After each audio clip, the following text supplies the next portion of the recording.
एवं देखिए आपको बेसिक प्रिपरेशन के लिए ये वीडियो बनाया जा रहा है। अगर आप बड़ी क्लास में हो तो बेसिक हो गया, और छोटी क्लास में हो 10th 9th लेवल में हो तो आपके लिए ये मेन क्वेश्चन हो जाता है। और अगर आप 12th या उससे ऑनवर्ड्स एग्जाम दे रहे हैं तो आपके लिए एक तरह का ये बेसिक क्वेश्चन है, इसको आपको ध्यान रखना है। ये आपको बेसिक पढ़ना, जब आप स्टार्ट में पहली बार प्रोबेबिलिटी पढ़ते हैं तो उस समय इस तरह की सिचुएशन आपको हर इवेंट्स का पता होना चाहिए। सैंपल स्पेस क्या होती है, जैसा कि पिछले वीडियो में डिफाइन किया गया था। Sample space that means total कितने तरह के आउटकम्स होते हैं, जिसको अपन सैंपल स्पेस या जस्ट इन सेट थ्योरी आप यूनिवर्सल सेट से बिलोंग करते हैं। तो देखिए यहाँ पे अपन वन डाइस कंडीशन को समझने की करते हैं कि एक डाइस पे कितने तरह के इवेंट्स मैक्सिमम होते हैं। वैसे तो कितने भी तरह के हो सकते हैं, बट आपको एग्जाम ओरिएंटेड, अगर आप बीसीए से हो या सीबीएसई 12th बोर्ड दे रहे हैं तो उसके अंदर वन डाइस से आपको स्टार्ट करना चाहिए कि वन डाइस पे होने वाले मेन कौन कौन से हैं। आप बीकॉम से हैं या सीए फाउंडेशन कर रहे हैं तब तो आपका बेसिक बहुत भी ज्यादा शार्प होना चाहिए, तभी आप उसके अंदर अच्छे मार्क्स ला पाते हैं। आप सिर्फ मोटे तौर पर जो एडवांस फॉर्मूले हैं जैसे बाइनोमियल वगैरह का यूज होता है उसको ही देखते हैं, तो बेसलाइन आपको पता नहीं होगी तो आप बाइनोमियल यूज नहीं कर पाओगे, कंडीशनल यूज नहीं करोगे, और भी बेस थ्योरम वगैरह जो भी टीसी है। प्रोबेबिलिटी बहुत लार्ज है, बहुत लेंथी कंटेंट्स है इसका, तो हम बेसिक से करते हैं, वन डाइस कंडीशन को लेते हैं। तो और dice is thrown at once, that means एक डाइस को एक बार फेंकने पर आपके पास में टोटल आउटकम्स क्या आते हैं।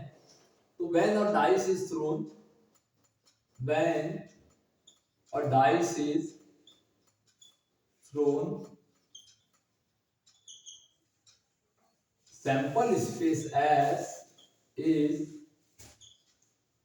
that means एक डाइस को एक बार फेंकने पर आपके पास आउटकम्स 1 आ सकता है, 2 आ सकता है, 3 आ सकता है, 4 आ सकता है, 5 या 6। that means आपके पास टोटल 6 आउटकम्स आने की चांस रहते हैं।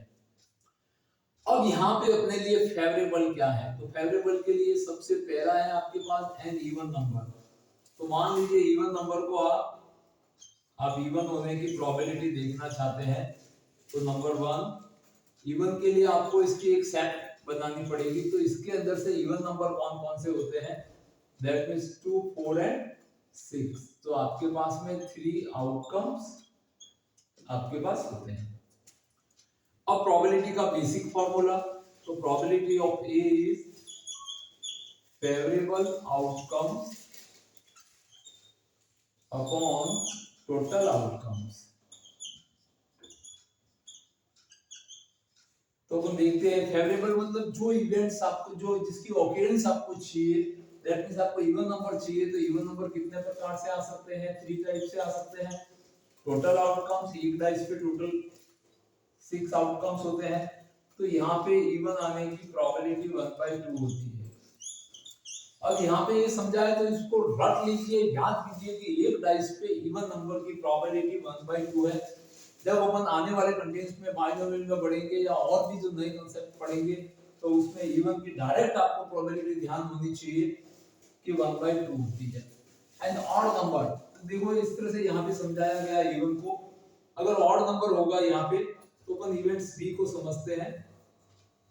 मान लीजिए यहाँ पे आपका बी इवेंट्स है कि नंबर है वो कैसे है, ऑड नंबर है, तो आप यहाँ से इनको रिमूव कर देते हैं 1 2 4 6 को। तो ऑड नंबर भी कौन कौन से होते हैं, 1 3 और 5, 3 आउटकम्स रहेंगे फेवरेबल अपॉन टोटल। तो out that means odd number होने की प्रोबेबिलिटी भी आपके पास में 1/2 होती है। तो ये दोनों कांसेप्ट जो है इवन होना या ऑड होना, इन दोनों की प्रोबेबिलिटी सेम 1/2 होती है when a dice is thrown at once condition. A prime, very important case. Prime number में कई बार आप लोग कंफ्यूज होते हो, आप लोग ऑड नंबर को ही प्राइम नंबर मान लेते हो। नो, प्राइम नंबर का सेंस ऑड नंबर नहीं रहता है। प्राइम के लिए आपकी जो सैंपल स्पेस रहती है, तो प्राइम केस को आप थोड़ा सा इंपॉर्टेंस ज्यादा दीजिए ताकि आप कंफ्यूज ना हो। तो प्राइम होने के लिए अपना फेवरेबल क्या बनेगा, तो देखिए प्राइम होने के लिए ये आपका सैंपल स्पेस में 1 को प्राइम में काउंट नहीं करना है। प्राइम नंबर आपका सबसे लीस्ट प्राइम नंबर 2 होता है, इसके कैरेक्टर को ध्यान रखिए। 2 सबसे छोटा प्राइम नंबर है और एक ऐसा मात्र प्राइम नंबर है जो इवन होते हुए प्राइम नंबर होता है। इसके अलावा जितने भी इवन नंबर होंगे वो सब कंपोजिट नंबर होते हैं, नॉट अ प्राइम नंबर। तो प्राइम नंबर फर्स्ट 2 होता है, उसके बाद 3 भी प्राइम में होगा और 5 भी प्राइम में होगा। तो प्राइम का जो सैंपल स्पेस बनेगा 2, 3 एंड 5, जो इसमें आउटकम्स जो फेवरेबल रहेंगे 2, 3, 5 होता है एक डाइस पे प्राइम होने के लिए। तो 2 को प्राइम में काउंट करना है, 1 को नहीं करना है, 3 और 5 ऑलरेडी प्राइम नंबर में आप लेते ही हो। फिर फेवरेबल अपॉन टोटल, तो यहाँ पे भी 3 आउटकम्स ही रहते हैं, उससे 3 ही है, बट यहाँ पे 1 नहीं होता। ये ध्यान रहे, अपनी नॉलेज को बढ़ा के या फिर से आप रीचेक कर लीजिए। प्राइम नंबर सबसे least prime number 2, even prime number 2, तो फेवरेबल अपॉन टोटल से आपको प्रोबेबिलिटी तो 1/2 ही आएगी प्राइम होने की भी। दैट मींस इवन होना, ऑड होना या प्राइम होने की प्रोबेबिलिटी 1/2 होती है। इसको लर्न कर लीजिए। नेक्स्ट आपको जो पूछा गया है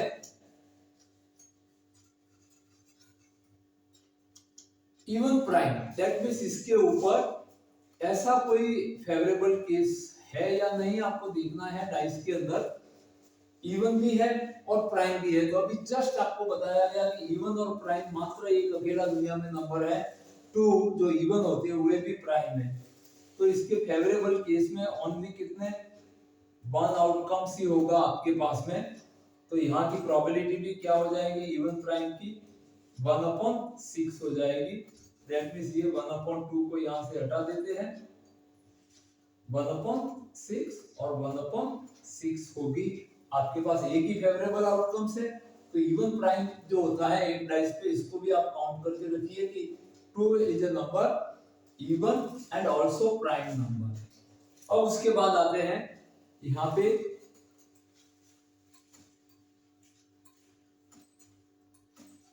नेक्स्ट आपके पास में रहता है greater than 3, the number is greater than 3, then the probability of getting number is greater than 3। तो greater than 3 के अंदर कौन से काउंट होंगे 4, 5 और 6। तो यहाँ पे 4, 5 और 6 जो 3 से मोर अपन कह सकते हैं या मोर देन 3 कह सकते हैं। तो यहाँ पे फेवरेबल के जो डिजिट होंगे 4 होना, 5 होना, 6 होना, 3 आउटकम्स रहेंगे।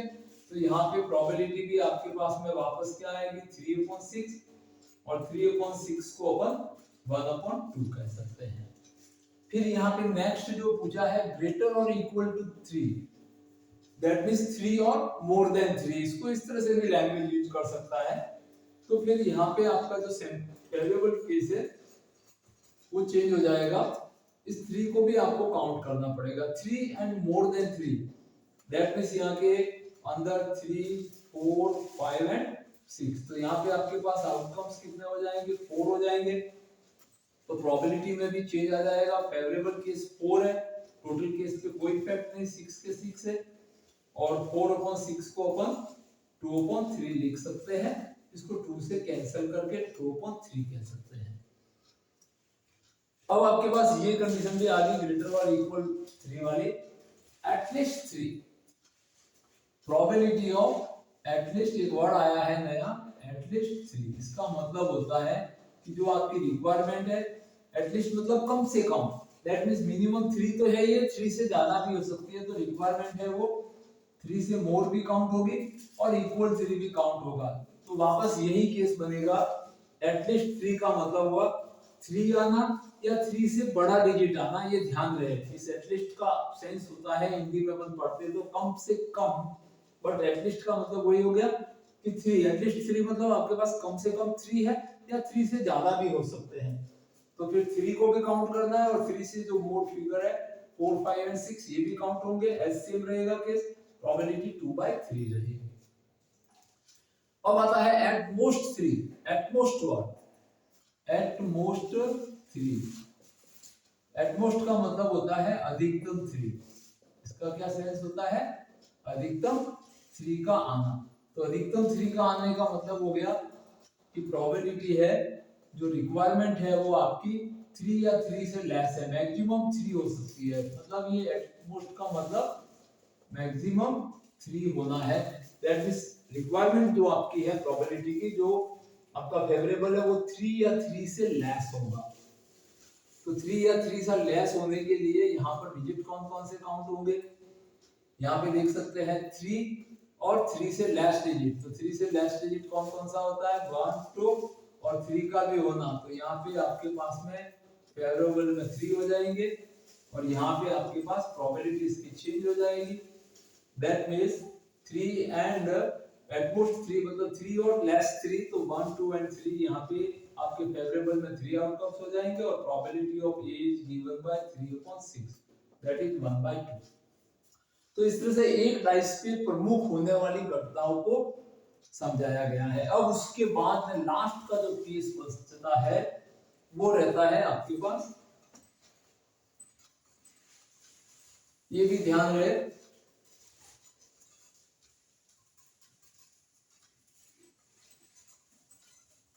जैसे आपको कभी पूछ लिया कि probability of getting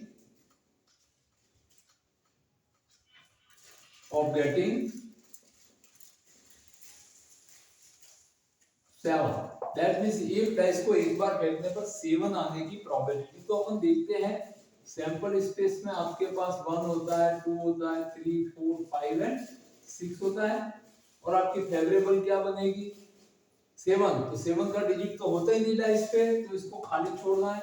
that means favourable कितना हो गया, 5 set, that means empty set बन गया ये। इसके अंदर 0 नहीं लिखना है तो वो एलिमेंट हो जाएगा, इसको बाहर 0 मतलब फेवरेबल केस 0 है। तो प्रोबेबिलिटी ऑफ गेटिंग 7 इज 0/6, आपका टोटल आउटकम 6 ही है एंड इज इक्वल टू 0। तो प्रोबेबिलिटी जब 0 आती है तो आप आंसर को अगर थ्योरेटिकल एग्जाम में तो मेंशन कर सकते हैं यहाँ पे इम्पॉसिबल इवेंट। कौन सा इवेंट माना जाता है, इम्पॉसिबल इवेंट्स है। तो इस तरह से आपके पास में जब 0 आंसर आता है और थ्योरेटिकल एग्जाम में तो 0 प्रोबेबिलिटी होना दैट इज इम्पॉसिबल इवेंट्स कहलाता है।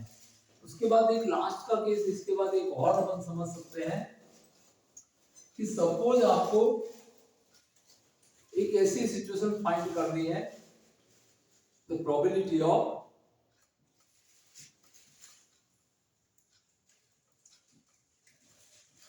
getting a number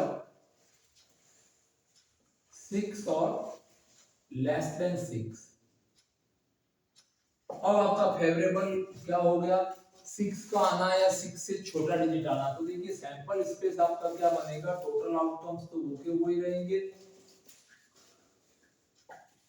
लेकिन आपकी जो फेवरेबल इवेंट्स है उसमें भी क्या बोल रहा है, 6 आना या 6 से छोटा डिजिट आना। तो 6 आना मतलब एक प्रकार से 6 आ सकता है और इससे छोटे डिजिट कौन कौन से होते हैं, 1 से 5 तक। दैट मींस टोटल भी आपके पास कितना हो गया, 6 फेवरेबल और टोटल भी 6 हो गया। तो प्रोबेबिलिटी ऑफ गेटिंग 6 और less than 6 is 6/6 is equal to 1। जब 1 आती है तब भी आपको आंसर को इंडिकेट करना है यहाँ पे श्योर इवेंट्स। कौन से इवेंट्स कहते हैं, श्योर या सर्टेन इवेंट। इसका मतलब ये जो इवेंट्स होगी 6 या जब डाइस को फेंकेंगे तो 6 या 6 से छोटा डिजिट आएगा ही। और प्रोबेबिलिटी 1 का मतलब होता है 100% सर्टेन होना, 100% प्रोबेबिलिटी कहते हैं। जब फेवरेबल और टोटल जो आपका सैंपल स्पेस है दोनों इक्वल पोजीशन में आते हैं तो उस केस को भी ध्यान रहे, श्योर इवेंट सर्टेन इवेंट्स नाम से जाना जाता है। 100% वैल्यू रहती है उस प्रोबेबिलिटी की। तो इस तरह से इस वीडियो में अपन ने जाना है कि एक डाइस का थ्रो होने पर कुछ प्रमुख प्रकार से जो आपके एग्जाम ओरिएंटेड जो क्वेश्चन होते हैं उनमें इन घटनाओं का जिक्र होता है, इन इवेंट्स को आपको पूछा जाता है। तो बने रहिए इस तरह से अपना बेसिक नॉलेज बढ़ाने के लिए, या छोटी क्लास में हो तो आपके लिए काम आ सकता है मेन क्वेश्चन, अदरवाइज आपकी बेसलाइन अच्छी करने के लिए। अभी तक आपने सब्सक्राइब नहीं किया तो सब्सक्राइब कीजिए और अपने फ्रेंड्स में अधिक से अधिक शेयर कीजिए। Thank you watching this video.